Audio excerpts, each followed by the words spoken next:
Good evening, everyone. Welcome to another Newcastle Town live here on our Facebook and YouTube pages. Thanks to everyone who's joining us. Tonight, we are going to be speaking with Jake Ratcliffe, who is our goalkeeper coach at the club. We're going to be asking Jake about his career, from playing in goals to getting involved in the coaching side of the game and obviously getting involved with us at Newcastle Town. So if you've got any questions you'd like to ask Jake about goalkeeping, please pop them in the comments box and we'll get through as many as we can. We've got a few questions we're going to go through with him as well. But if you've got anything in particular, maybe any specific questions about training sessions or, generally how to get the kids involved in goalkeeping, drop them in the comments. And as I say, we'll get to as many as we can. We'll just go over a little bit of, I suppose, housekeeping to start with. Down at Newcastle Town, obviously, coming up on the live streams, we have on April the 7th, we are doing a live stream with Robin van der Laan. Robin's coming on and he's going to talk to us about his career, his playing days coming over from Holland to Port Vale, moving from Port Vale and going to Derby County, and then from Derby to Wolves and to Barnsley. So it's a great opportunity for people to ask questions to Robin about his playing career. Also down at the club, don't forget that we have the paid football scholarship still on the go. We have an open day coming up as well on the 7th of April. You can still book and reserve a place on this.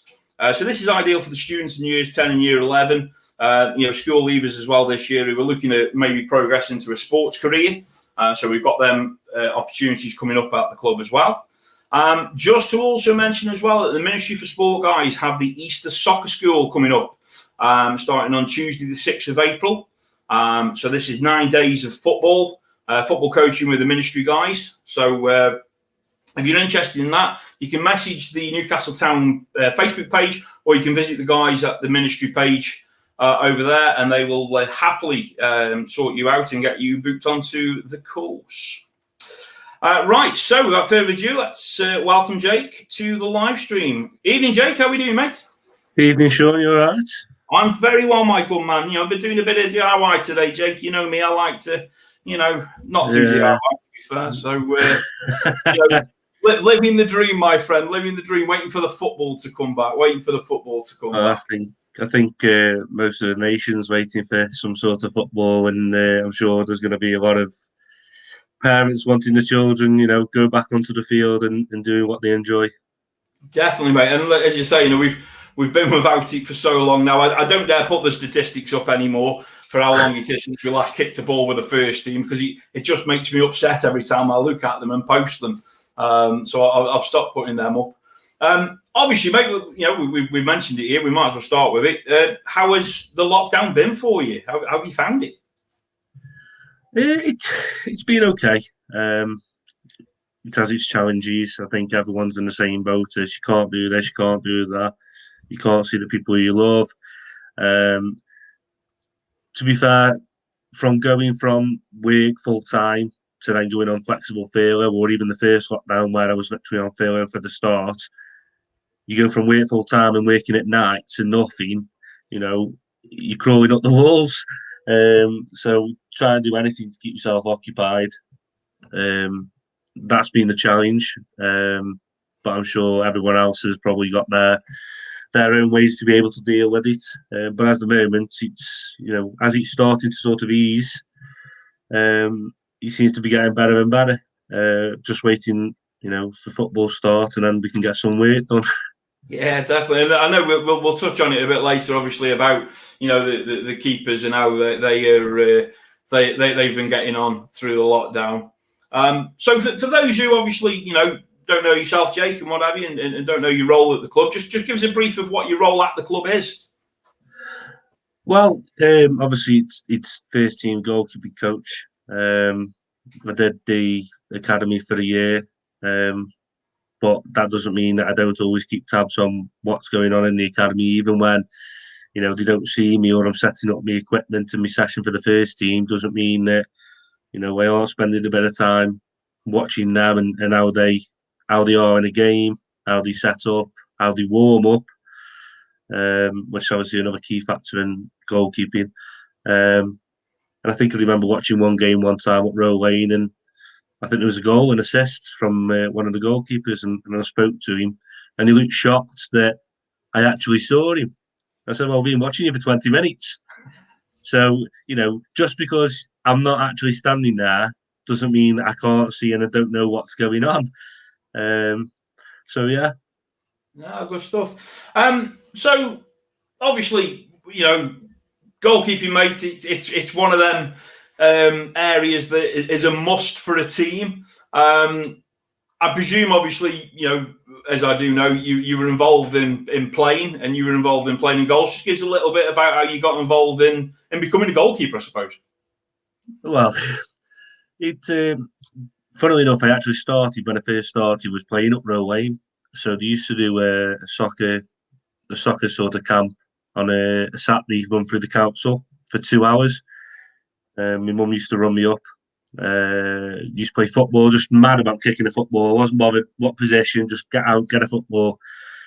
And there was one time where a bloke called Kevin Wilcox, who used to be at the Vale actually as an academy coach, he sort of said, "Listen, we're starting up a team. We would be interested." So, sort of half thinking, do I go into a team? Am I good enough? Yeah, we'll have a go. Got shoved in goal. Funnily enough, got shoved in goal. Had a load of balls kicked at me, and then I just knew then that that's what I wanted to do. And the funny thing there, Jake, is I'm sure that story resonates with a lot of people who have played in goals. I certainly know it was me, mate, because that's how I ended up playing in goals as well. To be fair, I think it must have been because I was bad outfield. I thinking, well, the only possession we've got is in goals. It must have been that. That's all I can think of. So, obviously, through the time, mate, you've played around the local area a bit for some of the local clubs and what have you. Yeah, so I mean, obviously with Newcastle Town, I think I've been with Newcastle Town in the sort of 3 different age groups at 3 different times, which I've enjoyed and loved every minute of it. I played with some clubs for sort of lads and dads when I started out very early, and then I spent 3 or 4 seasons with Nantwich Town Academy, which actually was really good, and probably you could see from that age group going up that I was progressing in the right direction. And as obviously I got older, I've played at college with a bloke called Nige Dealey, who's a coach at Nantwich Town first team now. And playing at college, they were probably my best years, 14, 16 lads on a course. You eat, sleep, drink, everything is football. So you can imagine what them 2 years were like with the boys. Yeah. So yeah, that's what I did as a youth. Eventually went into my county, played for county, played for the regionals, managed to get in from the England schoolboy trials. Sort of got in sort of the top 4 of the schoolboy for goalkeepers, which was absolutely fantastic. I think one of them now is used to be at Vale, he's now at Bradford as a number 2.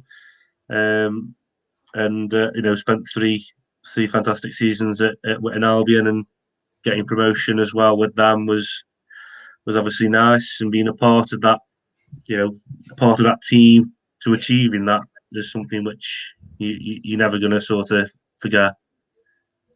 So, I mean, obviously, like you say, you've had a good sort of career there, of playing the game.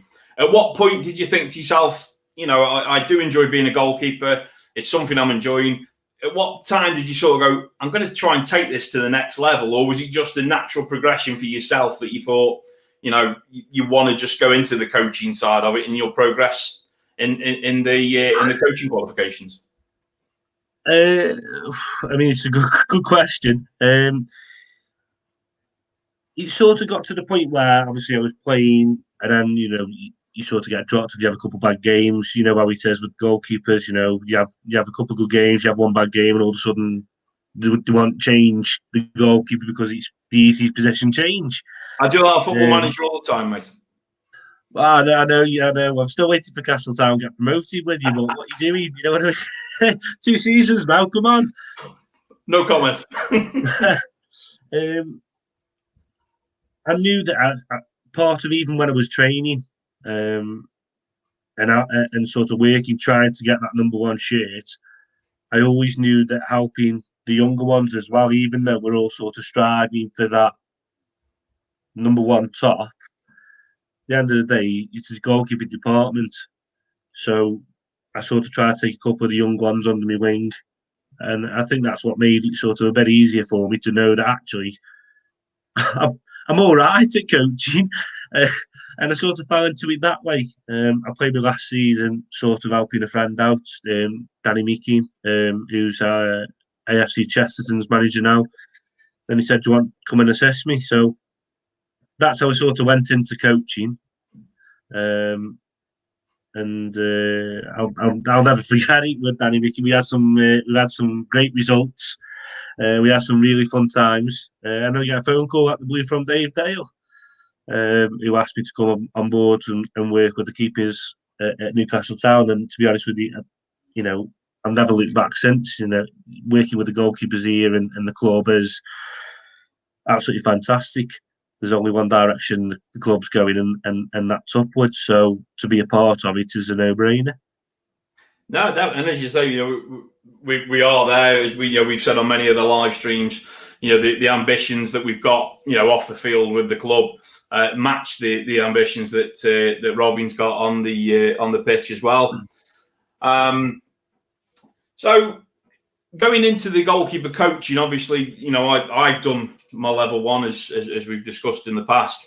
So for anyone out there who's probably maybe already, he's done the outfield level 1 football qualification and is wondering about the goalkeeping side of it. Is it something you'd recommend for an outfield, someone who's probably more predominantly outfield based, to go and look into?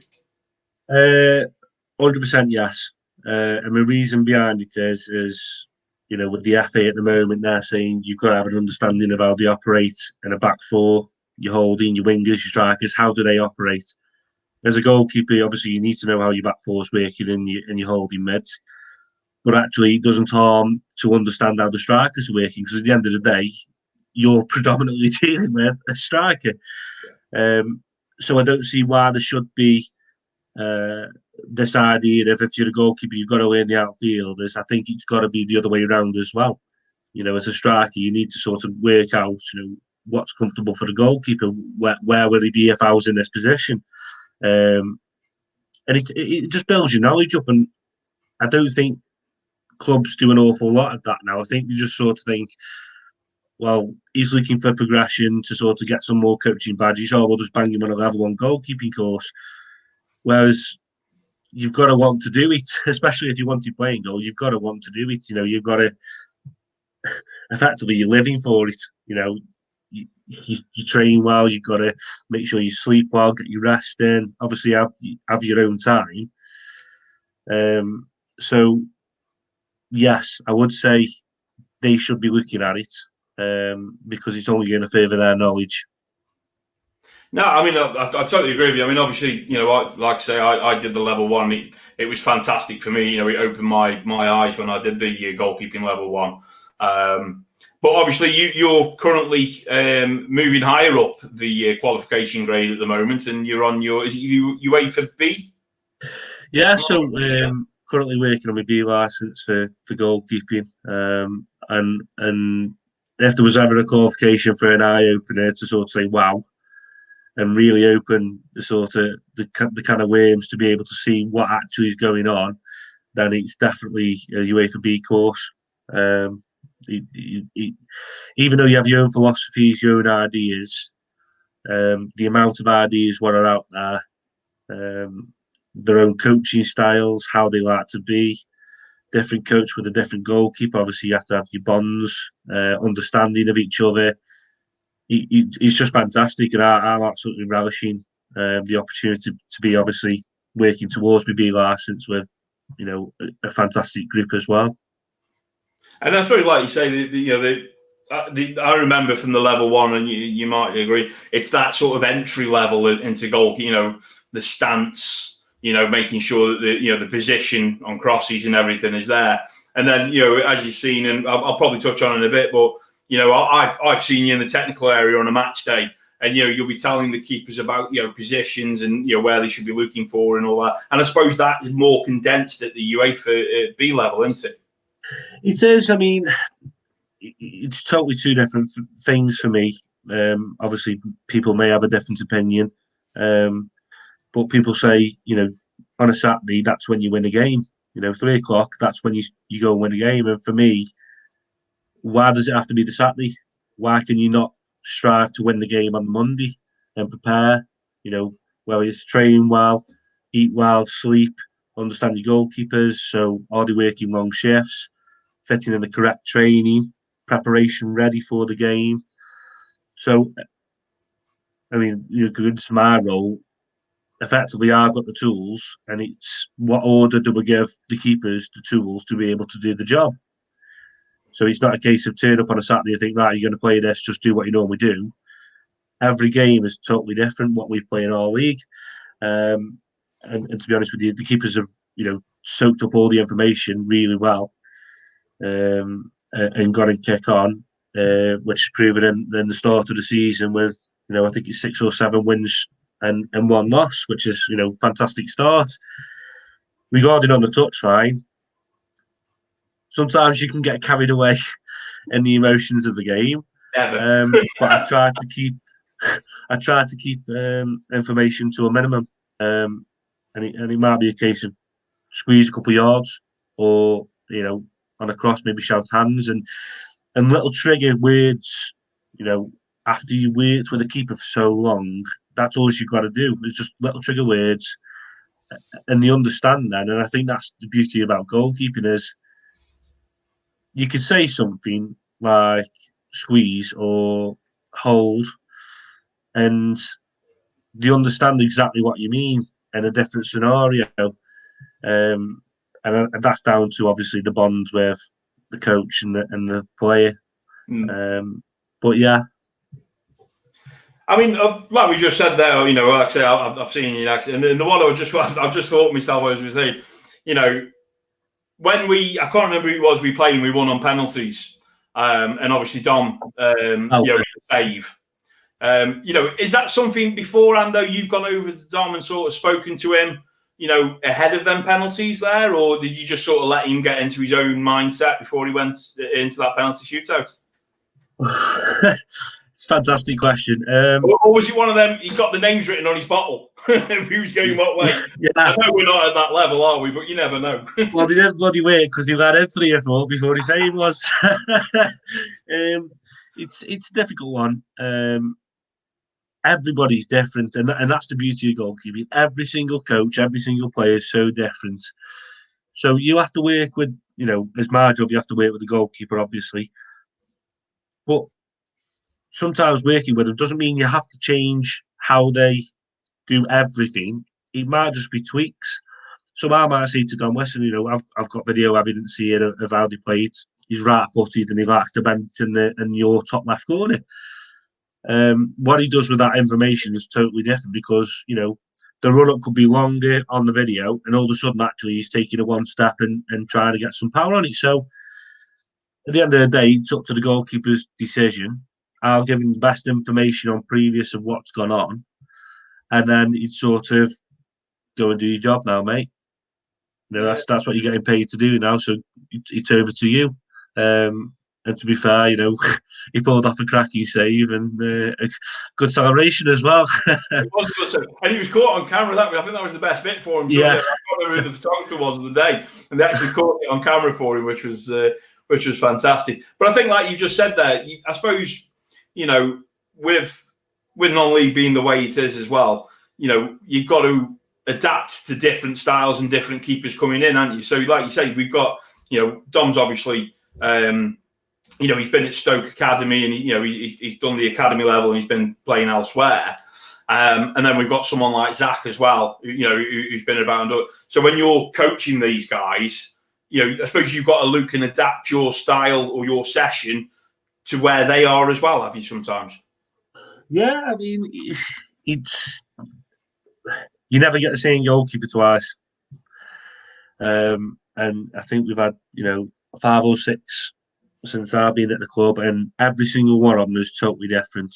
From Raj, Harry, Matty Johnson, obviously Dom, we've got Zach, Sam. They're all totally different, and they're all at different areas in their development. So tricky part is I've got to be able to develop all of them in their own way, even though I might be able to, do a session for them. Let's say, the low save. But I know that one of them already knows the low save, but I'm having to do a session for another keeper in the goalkeeping department. It doesn't harm to sort of recap over a couple of things to get them moving, but it certainly can be a bit challenging when you've got 3 keepers to juggle, as well as integrating some youth academy players to see where they're at as well. So, yeah, it is challenging. Dom's done extremely well so far. I think he's had a couple of mistakes, and I don't think he would hide behind anything to say, it was my mistake. So we'll go to Chase Town 1 with a lack of communication. We can go to Wes Beach where he'll select the ball, go in and got his angles wrong. Unless, we make mistakes, we do. We're not the be all and end all. We're the last line of defence. So if we make a mistake, it's a goal. And it just unfortunately gets highlighted with the fact that we conceded a goal. But then you've also got the saves, what you makes. So we had the FA Cup game. I can't remember who it was now. One of the first games of the season.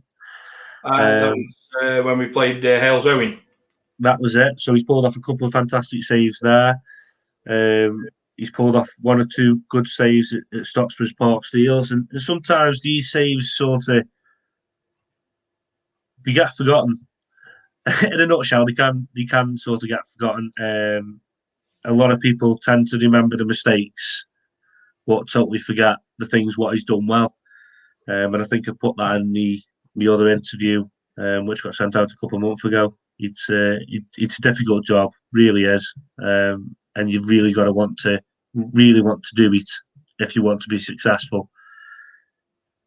Yeah, I think like you just said, mate. I mean, you think back of the keepers that have been at the higher level for England and everything, and we all remember sort of Ben Foster making errors for England, Rob Green making errors for England. But like you just said, we probably don't remember when they maybe kept a clean sheet, in an England shirt. And you're right in what you say. It's the best word you could use. That last line of defence. It is for a keeper. I mean, you look at Fozzie. Foster's got a couple of England call-ups, had a couple of mistakes. But if you look over his career and some of the saves what he's done at West Brom, and obviously he's at Watford now, I think he's sort of sitting on the bench because a Batman's in. What a keeper! Do you know what I mean? He's absolutely fantastic, but he gets known for the mistakes what he's made. Same with Rob Green. Rob Green was an absolutely fantastic keeper at West Brom and started breaking through at Norwich. I think it was 2010, was it, in Africa, where he had the wobble.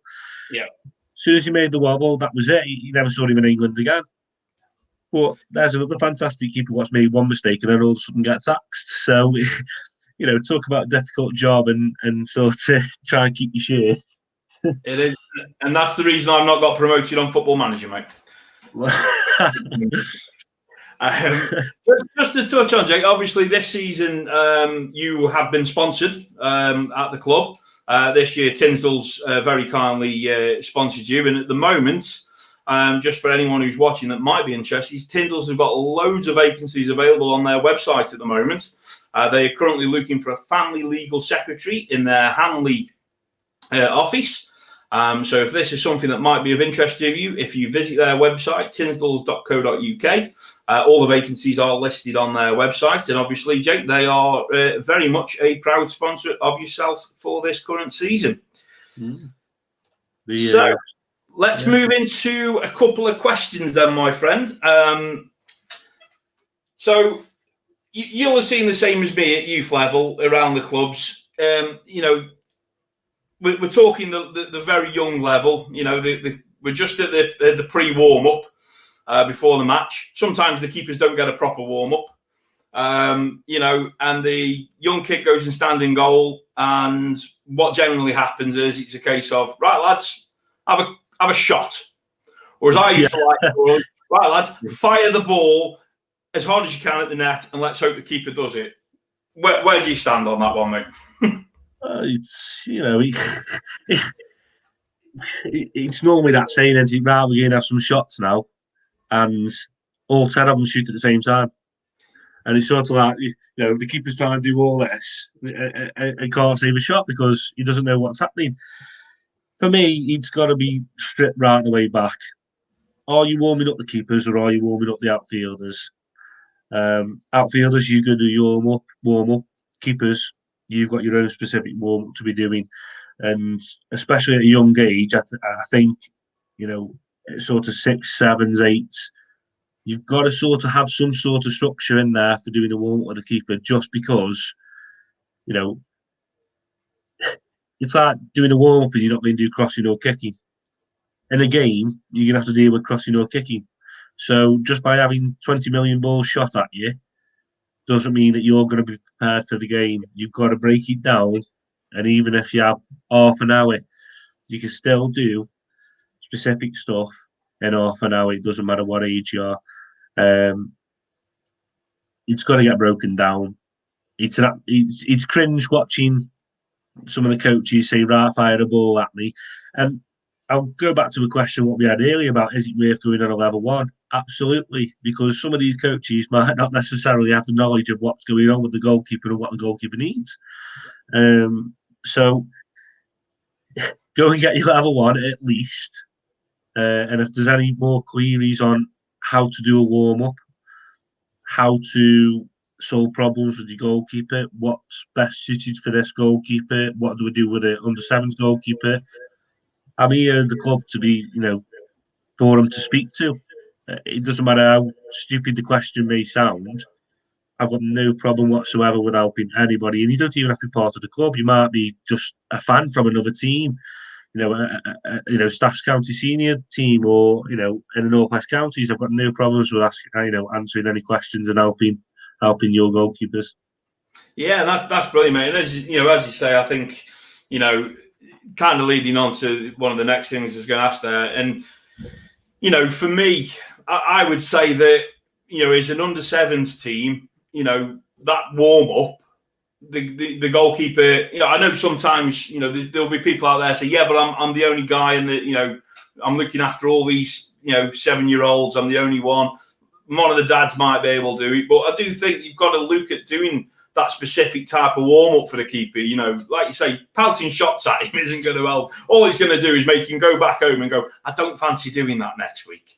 And yeah, it's not warming him up, mentally preparing himself, for the game. I've always found myself. At the end of the day, warm up is preparation for a match. That nuts and crannies of it is. Parents do warm ups. That's absolutely fine. If parents want to sort of develop and actually think, I'm quite enjoying throwing the ball for young Jack who's 7 years old and goal, and it's something which I'd like to sort of look towards maybe doing a bit more, or maybe how can I sort of be a bit better. At the same again, just shout up. I've got no problems with parents, spectators, whoever. If they've got queries, I'm here at the club to sort of help all the goalkeepers and parents and players out as much as I can. So yeah, just want to feel that they can sort of approach me, really. Yeah, definitely. And obviously, if anyone has got any questions, they're more than welcome to send them to our Facebook page, Twitter, Instagram, YouTube, wherever, and we can forward these messages on to Jake. There's no problem there. So let's just think about it.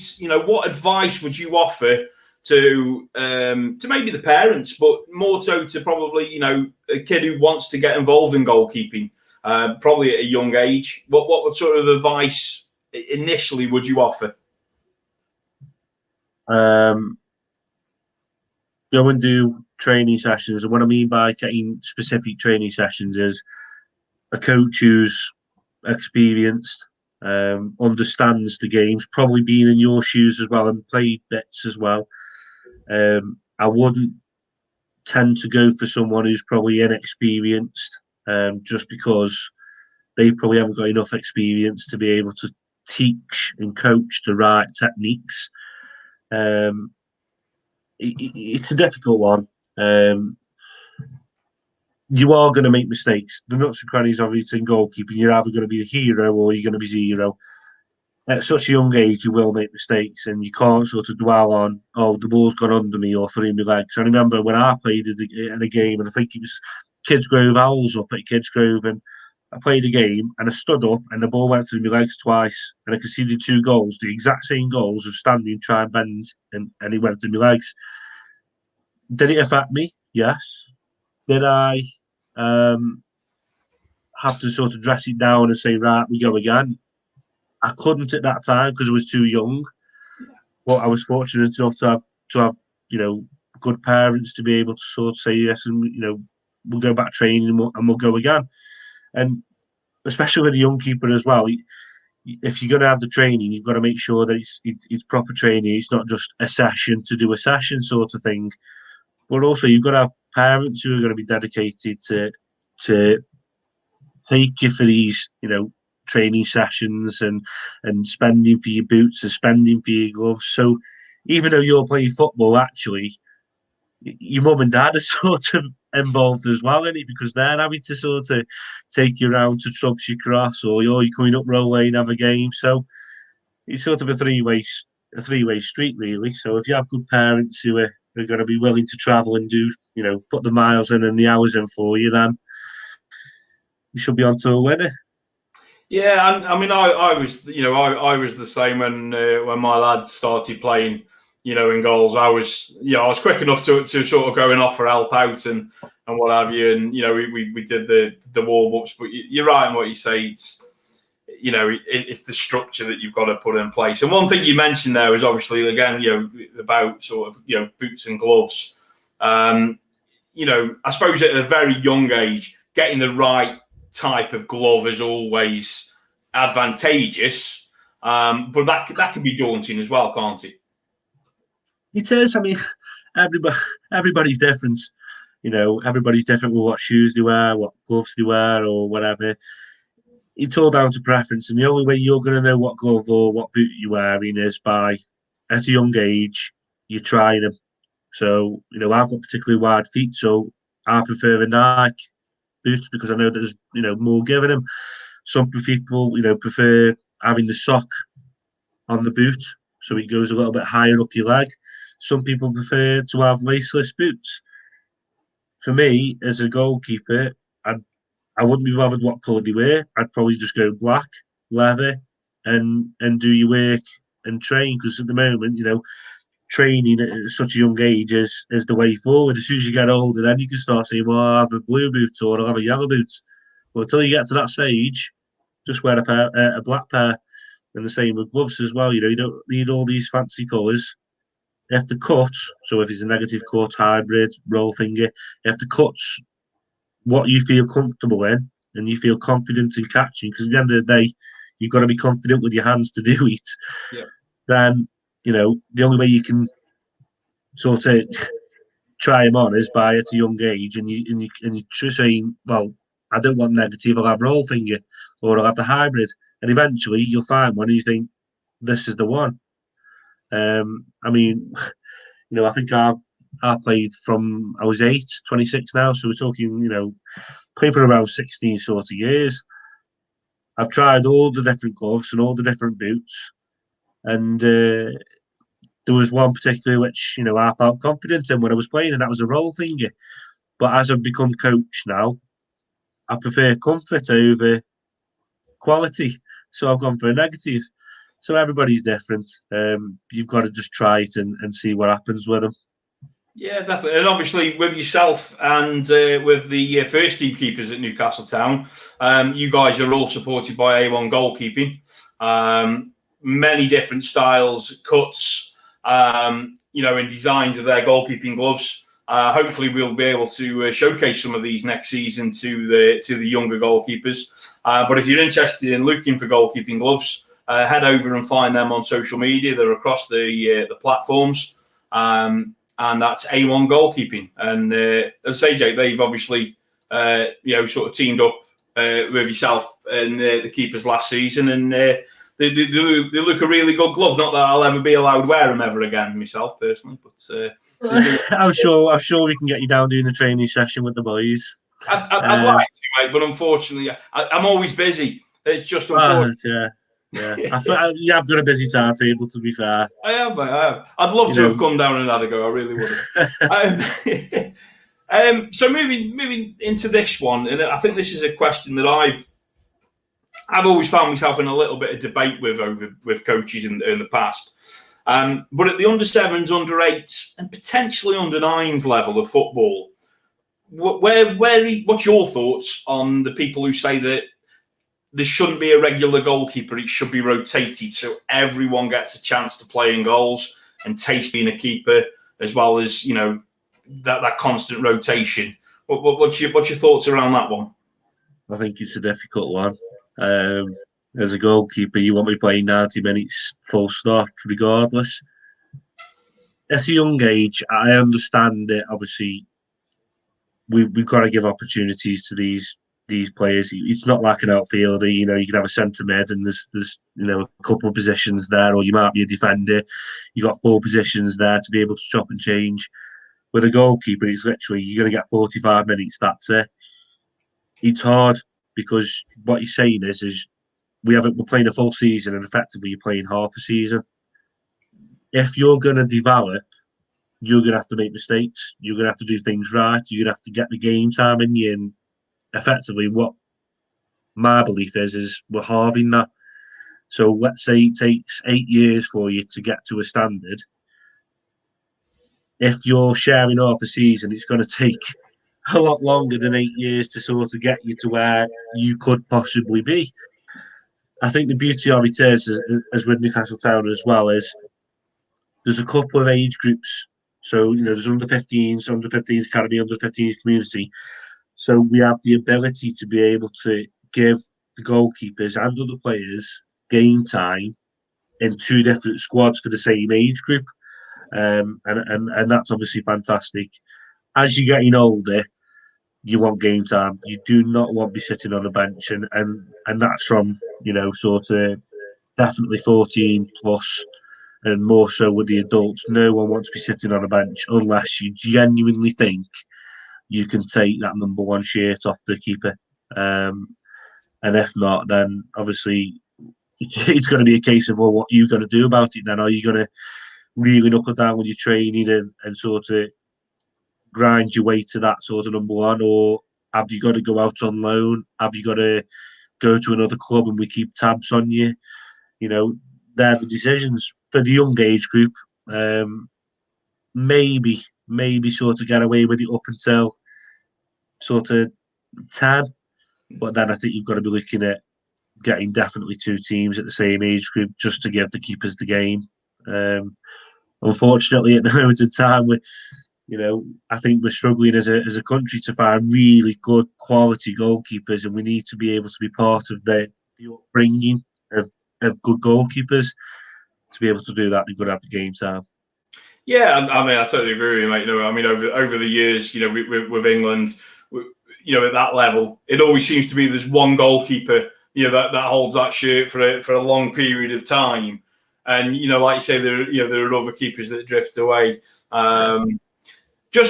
We've just had a comment come through from our good friend Dave Dale.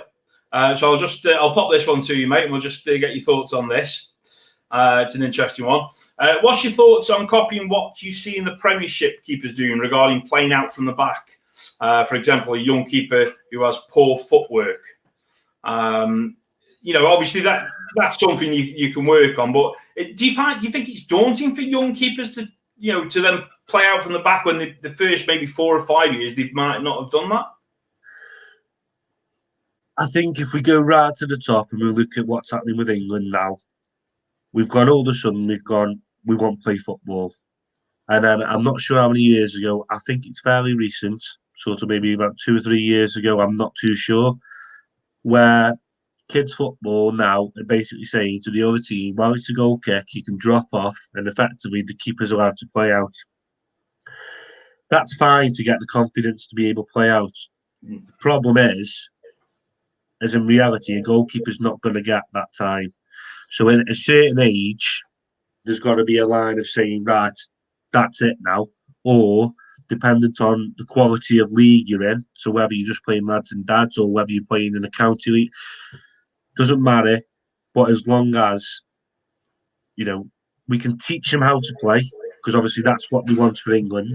But you've also got to strip it back to sort of look at the club, look at the goalkeeper, look at the quality of players you've got.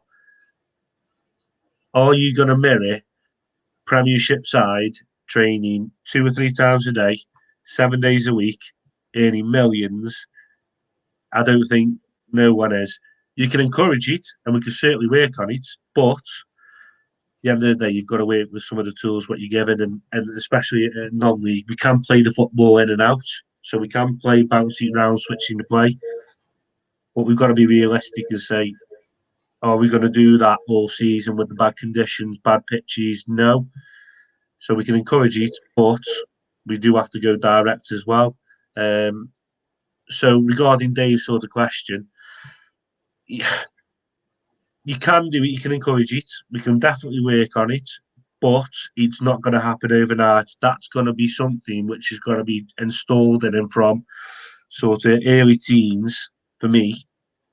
Of being able to sort of use your feet, play out from the back, and worked with all the years until you get to adult football. Because even adults, Dom, Zach, Sam, we won't play out, we won't play the nice football, but we've still got to train, we still got to be able to do it, even when have to beat a press because the teams exposed at the back. If we can beat the press, we're on the break. Yeah. So we have to constantly train with it all the time. I don't agree that we have to be the best in the Premier League sort of standard, because we're not going to get there. I think there has to be a bit of a reality check regarding everybody that we can play good football, but there's a time and a place to play the good football. No, definitely. Just moving on a touch, one that again it's a question I've had many a debate about, and I think we had a debate about it in the summer as well. There's always talk about the height of a goalkeeper. I personally feel you can find a goalkeeper that might be only 5'7" and be there. And I know and I've read of clubs that have turned a keeper away who was 6'1" because he's not going to he might not grow anymore and what have you. What's your rough view on that one, mate? It's a fantastic question. It really is. Everybody's got a different opinion on this because football is just full of opinions. Okay. The easiest way to say it is, if you're a small keeper, so let's say you're 5'8", 5'9", you're 5'10", you're going to struggle with coming out for crosses. And what I mean by that is you're going to be playing against someone who's 6'4", really strong, tall. You're going to struggle to be able to come out for the crosses and hold onto the ball. So if you're not going to be able to deal with the crosses and hold on to them, there's other strings and avenues which you can go on. So if you've not got the height, you can get the power, and we can install the power into your legs to be able to make up for the lost height. If you're struggling with the catches, and you might decide as a keeper that you will probably do more of the punching side to relieve the pressure. If you're 6'4", 6'5", I mean, I don't know. I think Zach's 6'6". I mean, he dirts me neck talking to Zach at times.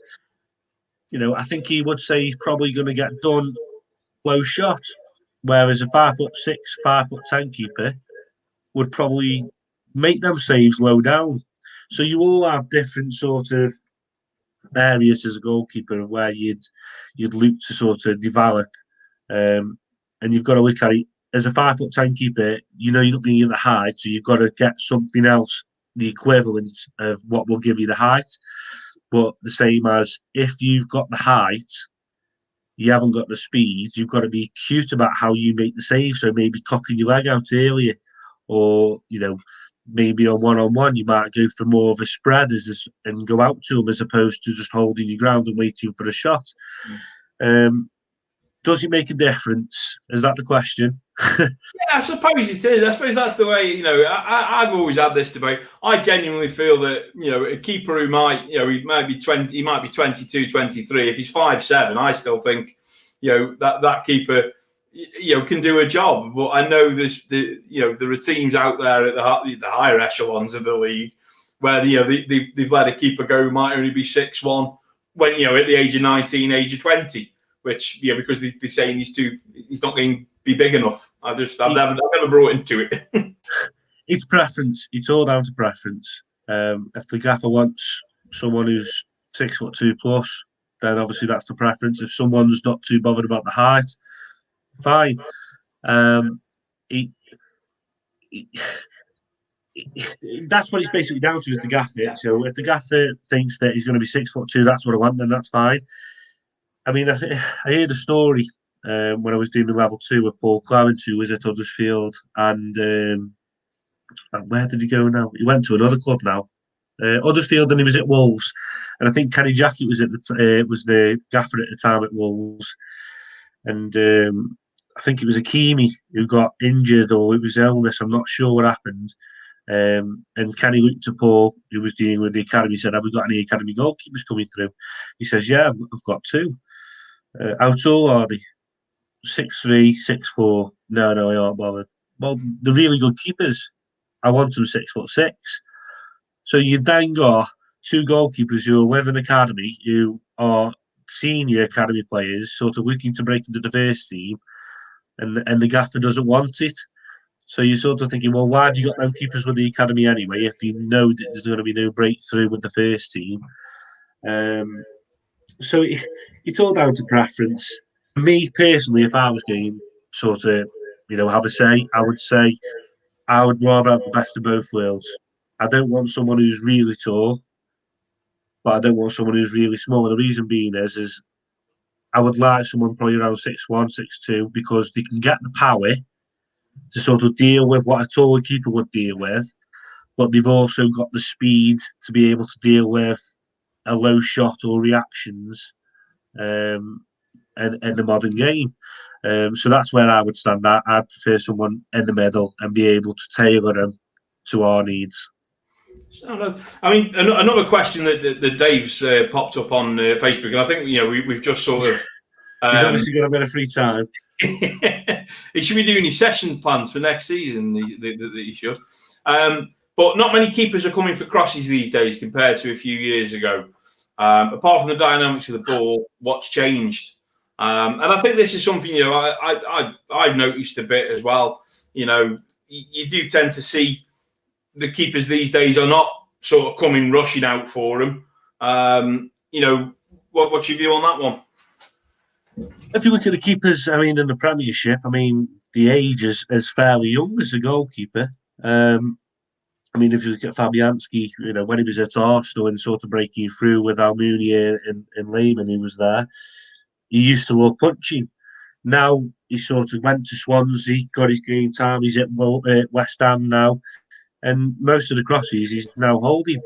I think sometimes the back four and how he's set up for a set piece can change. So whether it be the delivery or, we'll go to Tottenham. Lloris is quite small, so he's a punchy keeper, but he knows that his centre halves can deal with any balls in there. So he's also got an element of trust for them centre halves to do it. So centre halves go and win the header. I'll drop off on the line, because if they don't win the header, the chances are it's going to be a head on target, with which I've just brought myself some yards to make the save. Some coaches want the keeper to come and take the pressure off, and some coaches want the keeper to sort of drop off and let the outfielders do it, and the keeper sweeps up, so that the keeper that can then look for a quick counter attack or a quick kick high up the pitch, so that strikers can get in behind early. Same again, it's down to preference for the management.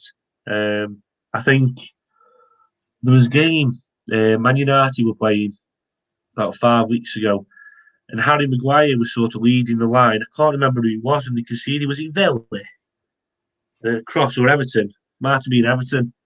And he sort of led the line, but because he in his head knew that he wanted to win that ball coming in, he totally forgot about that's his responsibility, that's in his area. I've got to let him do his job. And eventually they conceded from it. So it's down to preference, and also you've got to have that element of trust.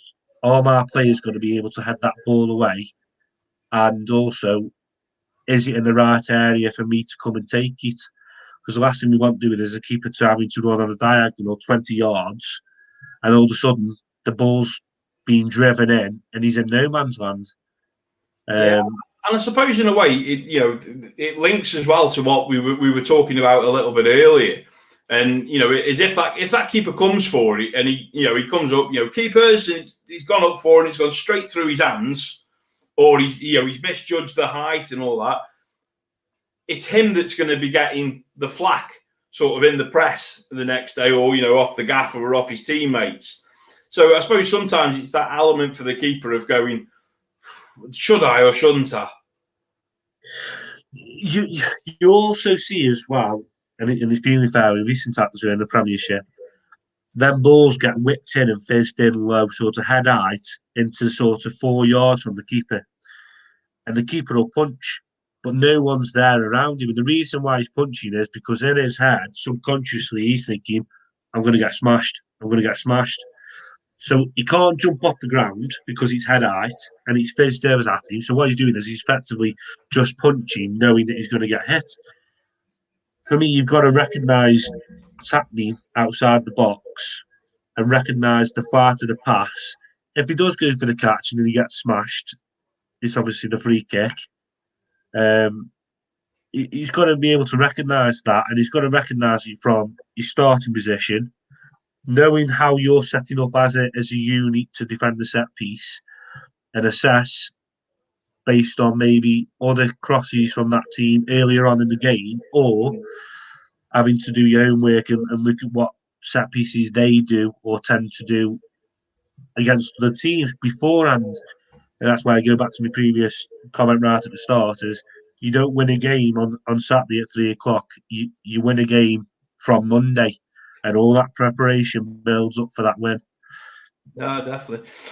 Last couple of questions, because obviously, we've taken up some good amount of your time. This is one from me. I wanted put to you. Fire. But it's only so I can take it back to my Football Manager game, mate. That's all it is. We see more and more goalkeepers, not just at the top level, but also, at the non-league level, where the shot comes in at the keeper and they push it away, they parry it away. And you see it, and the pace of the ball is a lot more than what it used to be, back in the days when I played and other people and everything. But are clubs encouraging it more now? I got told of a story at Tottenham Hotspur whereby they were telling the goalkeepers, when the ball comes to you, pad it down, whack the ball down, and then catch it. Why aren't we just trying to catch it? Great question again.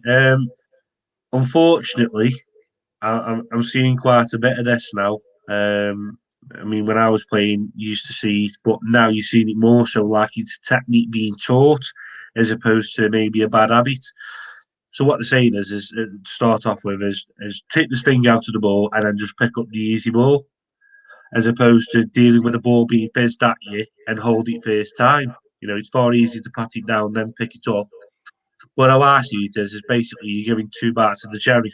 So not only have they got the shot, but now they've got a chance to be able to A, get a rebound, or B, you're causing yourself a problem. And actually, looking back at Hales Owen, I think Hales Owen had a shot and Dom parried it down. For me, he's got to be tidy. And he'll agree. You've got to be tidy as a goalkeeper. For me, I don't want to be giving the other team any more chances than what they're going to have. So other teams will have shots. They will have chances. Don't give them 3 chances to be able to go and put the ball in the back of your net. and I'm quite firm on that. There's a standard to be able to deal with, shots regarding, parried saves from the left and the right on the dive. It's hard because balls are firing at you 70, 80 miles an hour, dippy, swirling conditions, the grass, the wind. In that split second, the keeper's got to make his mind up of how he's going to deal with that ball. Not only that, he's got to deal with defenders running at him, strikers running at him, and protect the goal and push it in a great area as well so that it's out of danger. They're not going to get it right all the time. So you've got to take all of that into consideration as well when you're breaking, a patting save or, parrying. You've got to be able to see what's going on. And to be fair, the goalkeepers at Castle, you got Zach, Sam, and obviously Dom, they're buying into it. And it's not massive changes with the goalkeeper. It's the little things, and they pick up on little things. He might just be half a yard in a starting position for a set piece, but actually that half a yard has just changed the whole picture of what's going to happen. And a massive on the little things. Regarding parries, it all depends. Keepers aren't going to get it right all the time, and they've got a split second to make the decision. The only thing we can do as a goalkeeper department is repeat, and keep making sure that these are doing them, getting more right than wrong. No, I mean, for me as a centre forward, I can imagine if a goalkeeper had parried me the ball, I'd have scarred it over anyway. He was a centre forward. Yeah. What, maybe? Another message has just come in on Facebook from Dean Richard. What benefits do you see with the new goal kick rule being played inside the area? Now, obviously, this was brought in, was it a year ago, 2 years ago now? I can't remember when it was.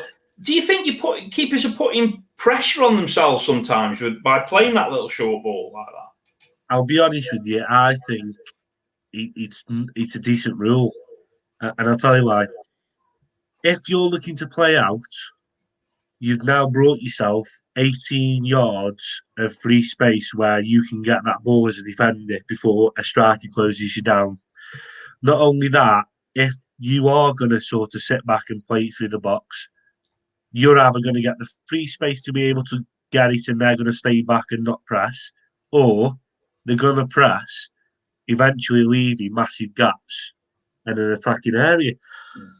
But not only that, if you've got a goalkeeper who's got a good kick, there's a potential where you could fake playing out and actually maybe set one of your wingers off. And if you get the ball over the high line of the back four, you're in business. So for me, you're giving yourself two different dimensions of where you can go there. So as a goal kicker, you should be traditionally put the ball down. If it's not on, just put it long. Now you become more so the 11th player, being able to get involved with the little 1-2s, the triangles, the little sets. But what I will say is if you are going to play out and you are going to use the box, don't play out and observe and admire. You've got to create the angle. You might actually run to the other side of the box just to draw the striker out, and then he can maybe find feet into a centre mid, dropping in. What I don't want is to admire the ball. I want to observe. I want the keepers to observe what's going on, but I don't want to admire them by just saying, "Well, that's your ball. You go deal with it now." Effectively, you played in the past. You need to go and support him, whether that's creating an angle, communicating, or asking for it back and then maybe switching out the other way. So for me, I think it's changed goalkeeping. I think it's changed playing out and the dimensions of being able to go long as well, all by one rule. I think it's brilliant. No, like I say, interesting points. Though it always just makes me nervous. So that's just me. But I suppose me being a Crew fan, though, I'm always nervous whenever the ball gets near the keepers anyway, right? I didn't say anything about nervous. I said it was a good rule. I didn't say I wasn't nervous about it. One question that we had in on Twitter, mate, which I'll just put this one to you. And again, I think it's a preference thing, but what do you think a scout would be looking for in a goalkeeper? Now, obviously, I appreciate you're not a scout, but what do you think when scouts come and watch teams? Because we've all seen scouts at the side of pitches. We've seen them at the senior level of the game as well. But sometimes I suppose for a goalkeeper it can be difficult to sort of do or impress that scout, especially if your team's on top and you've got nought to do. What would a scout look at? In a nutshell, everything. And I'm talking the way you turn up, how you turn up, the attire you wear, how you take your warm up. So, let's talk about, let's say, row Wayne. If a scout's coming looking at the goalkeeper, and we'll go back to one of your questions as well earlier on about the goalkeeper's warm up. Just because you might have a parent who's kicking a ball at you doesn't mean that you can't do a professional job of your warm up by jogging, stretching beforehand. You don't need a ball for jogging and stretching, but if you look professional doing that, you're also setting your mindset right to say, right, I'm switching on now. Let's go through the motions. Let's get sorted. Let's get switched on and sort of kick on. You also look at what attributes you've got. So when you're delivering the sessions, so how are your hands? Is your footwork good? The stature of you as well. They do look at stature because, like I say, every club, every coach has got a preference on stature. It's such a shame, but the harsh reality of it is that is what it is. Clubs want someone who's solid, 6'3", 6'4", but also it's little things like set position. Everybody's got a different opinion whether you go like you've got a handcuff, or you're out wide, or you're down by your side, or you're swinging your back. Each club looks at that, and I remember speaking to some about 2 months ago, a couple of scouts from West Brom and Derby and stuff, and they both want 2 different keepers and 2 different styles. And sometimes you can never win. Sometimes it's just got to be the luck that particular scout likes the way you've done it on that particular day. Sometimes your number's in, sometimes it isn't. So do look at everything, mate, regarding hands, footwork. But the biggest one, what everyone tends to forget, is how you present yourself. So at half time, are you running around kicking the ball around, or are you switched on? Are you making sure your boots are fine? Are you making sure your gloves are okay? Are you getting hydrated? They look at everything, and it's amazing because so many young keepers have no idea about what goes on. And I'll go back to another comment what I made earlier on. Even when I'm doing sessions, I'm always watching, and that's all it takes is 2 seconds for one of the scouts to turn around and notice, say, yeah, he's fantastic, actually, great, well done, and then that's all it takes. So yeah, they're the main things, mate. Obviously, as you get older, it starts getting a bit more difficult and precise of what they want. But as a young age, I'd definitely start, handling footwork, and definitely attire and how you address the warm up and stuff. No, definitely. I mean, I always remember getting told once that when my lad was young, they said the scouts will look at the dad so they can judge how he's going to grow. I thought they don't want to look at me. That's for certain. Sure, it still happens now, mate. They still look at parents and stuff like that, and I sort of gauge. Yeah, okay, I can understand where you're going, because if 2 of your parents are sort of 6 foot, then the chances of you could be 6 foot as well. But someone could be 5'10", and little Tommy, your son, you don't know, could actually turn out to be 6'5". It's a gamble. It's normally a guidance, but the truth of it is you never know what you're going to get. You never know. That's true. And I just thought the scouts would look at me and think, oh, he's going to end up with a beer belly. But that's that for another day. Jake, we really appreciate your time tonight. It's been a fantastic insight into goalkeeping and into yourself, and obviously, hopefully, we'll have an opportunity to get you on again. When the season's coming around, just to see more than anything how pre-season's gone, how the guys have come back. I didn't actually ask. Have you spoke to them much over the last few months? Yeah, I've spoken to him. I mean, I rang him a couple of weeks ago. It's difficult because obviously you can't actually sort of say, what have you been doing? Well, I've either been work or at home. So he's not being like, oh yeah, be shopping or this, that and the other. But I rang him up and just sort of a well-being check, make sure they're okay, make sure that, they're focused on the next challenge looking forward.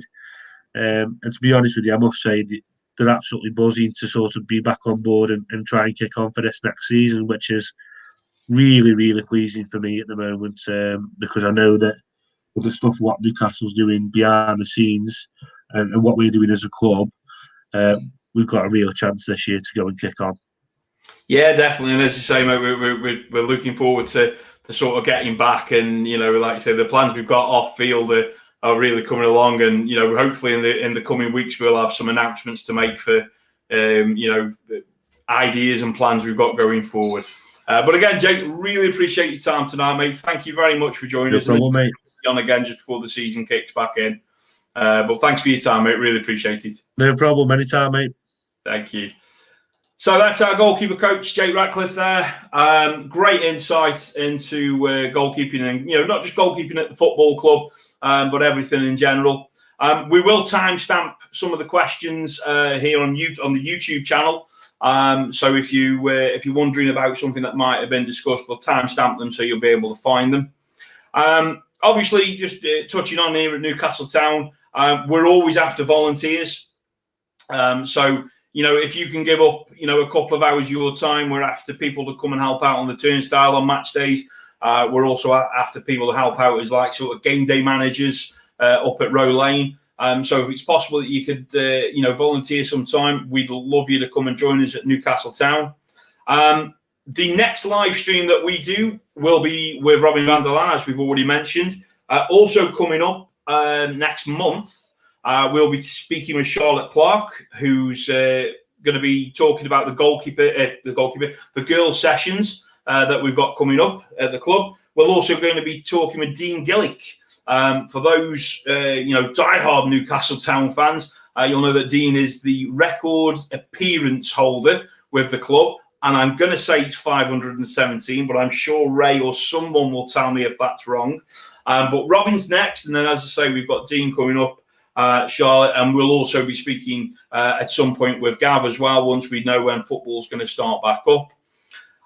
Speaking of starting football back up, don't forget the ministry guys have got their Easter soccer school coming up next month as well. Fantastic opportunity for the little ones to get out there and get some football. And get on the pitch and actually see a football moving. That's what we want. And we are still after players to join us for the MJPL teams for next season. So if you know anyone who might be interested in that, please contact the club and we can put you in touch with the relevant parties. So once again, thank you for everyone who's watched. Thanks for the questions that have come in. If you've got any questions that you now would like to ask, if you send them to us on the Facebook page or visit us on Twitter or LinkedIn or Instagram or any of the socials, you can send us a question that way and we'll forward it to Jake and then we'll get a reply back to you. If you are on YouTube, please subscribe, hit the like button, hit the notification bell so you get told when we next go live. And once again, thank you very much for watching, folks. Take care. Stay safe.